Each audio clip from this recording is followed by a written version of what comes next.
श्री राम जय जय राम, श्री राम जय जय राम, श्री राम जय जय राम।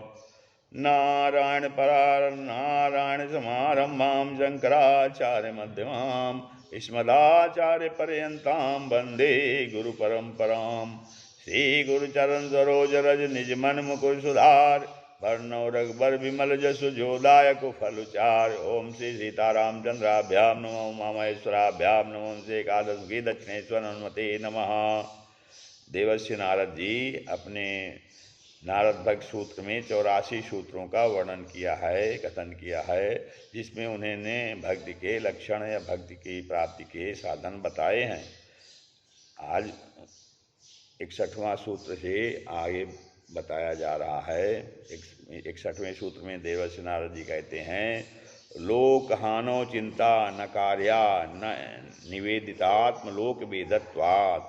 कहते हैं कि भक्तों, लोको हाने चिंता न कर्तव्या यतस्तदा आत्मा लोको वेदस्य भगवते निवेदितः। कहते हैं निवेदितात्म लोक वेदत्वात्। कहते हैं आत्मा लोक और वेद को निवेदन करने के कारण लोकहानि के विषय में चिंता न कार्या चिंता नहीं करनी चाहिए। कहते हैं कि जब आत्मा लोक और वेद सब भगवान को अर्पण कर चुके हैं, जब भक्त जो है अपनी आत्मा को लोक और वेद सबको भगवान को अर्पण कर दिए हैं, तो फिर लोक और परलोक की चिंता क्या है उनको लोक और परलोक की चिंता नहीं करनी चाहिए। जो वस्तु जिसको अर्पण कर दी जाती है उसकी देखभाल और रक्षा का भार उसी के ऊपर होता है। तो जब जो है आत्मा को अपने को सब भगवान को समर्पण कर दिया है तो उसकी क्या चिंता करना है, भगवान उसकी चिंता स्वयं कर लेंगे। भक्त को तो केवल भगवान की प्रेम सेवा भाव से भगवान की प्रेम सेवा मात्र की चिंता करनी चाहिए। यही आज्ञा भगवान ने चतुश्लोकी में दी है। एवं सदा स्वकर्तव्यम स्वयमेव करिष्यति प्रभु सर्वसमर्थो ही ततो निश्चिंततां व्रजेत्।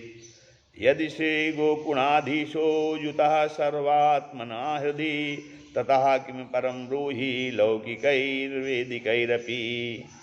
इस प्रकार अब अगले सूत्र में भगवान देवर्षि नारद जी कहते हैं, न तद सिद्धो लोक व्यवहारो हेयः किंतु फल त्यागस तत्साधनंच कार्यमेव। कहते हैं तत्सिद्धो प्रेम सिद्धि के विषय में लोक व्यवहार लौकिक व्यवहार नहीं त्यागना चाहिए, किंतु फल त्याग कर्म के फल का त्याग और तत्साधनम लौकिक कर्मों का अनुष्ठान करना चाहिए।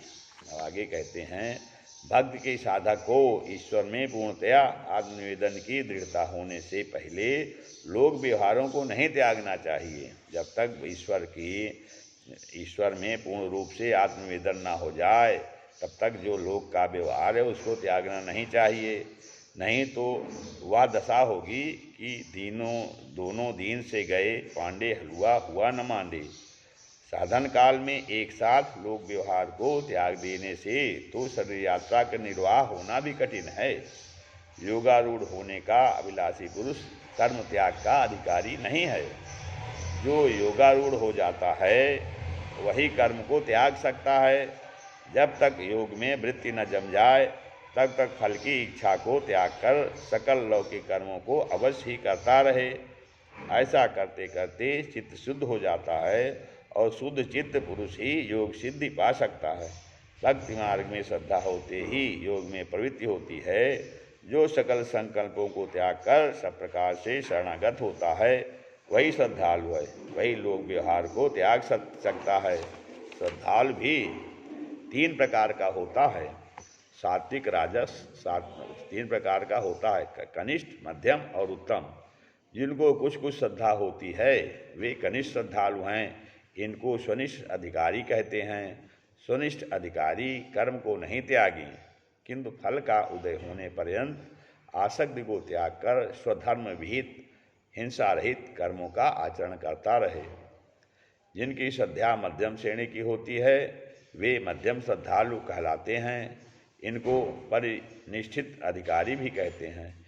इनको भी कर्म का त्याग नहीं करना चाहिए। इनको यदि इनकी चित्त शुद्ध हो गई तब भी उसकी दृढ़ता के लिए कर्म करते रहें। यह यदि प्रतिष्ठावान हो तो लोक शिक्षा के लिए भक्ति प्रदान कर्मों का अनुष्ठान करें। ऐसे कर्म फल की प्राप्ति पर्यंत करने चाहिए। जिनकी श्रद्धा तीव्र हो वे उत्तम श्रद्धालु हैं। उत्तम श्रद्धालु का नाम निरपेक्ष है। निरपेक्ष भक्त केवल मन में श्री भगवान की सेवा करें। इस संसार इसके साथ संबंध रखने व त्यागने के लिए उनको किसी विधि या निषेध की अपेक्षा नहीं रखनी चाहिए। उनके ऐसे आचरण से संसार की कुछ क्षति नहीं हो सकती। इस प्रकार से देवर्षि नारद जी अब अगले सूत्र में कहते हैं, स्त्री धन नास्तिक वैर चरित्रम न श्रवणीयम।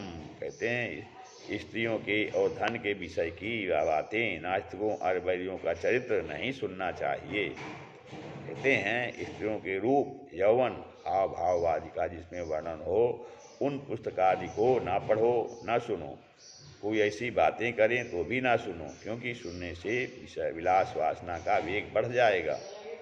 धन वैभव की बातें ना सुने, क्योंकि उसमें लोभ जाग उठेगा। नास्तिकों के चरित्र और उनकी कुटिल तर्कनाओं को मत पढ़ो व सुनो, क्योंकि ऐसा करने में भगवान का विश्वास विचलित हो जाएगा। तुम्हारे शत्रुओं की बातें कोई सुनावे तो उधर को कान न लगाओ, क्योंकि उनके बुरे व्यवहार की बातें सुनने पर तुम्हारा चित्त खिन्न और प्रसन्न होकर क्रोधादि का उत्पन्न होना और तपाशक्ति का विचलित होना संभव है। अगले सूत्र में कहते हैं, अभिमान दंभादिकम त्याज्यम।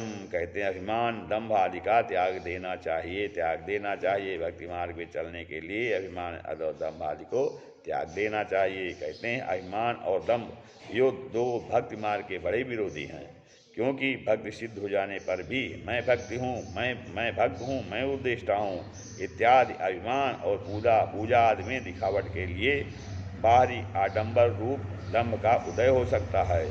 इसी कारण भक्तिपंथी को अपराध रूप दंभ, अभिमान, काम, क्रोध, लोभ, मोह, मद और मात्सर्य आदि का त्याग करना चाहिए। इस प्रकार से देवर्षि नारद जी भक्ति सूत्र में अपने भक्ति सूत्र में भक्ति के लक्षण साधन आदि का वर्णन कर रहे हैं। श्री राम जय राम जय जय राम, श्री राम जय राम जय जय राम, श्री राम जय राम।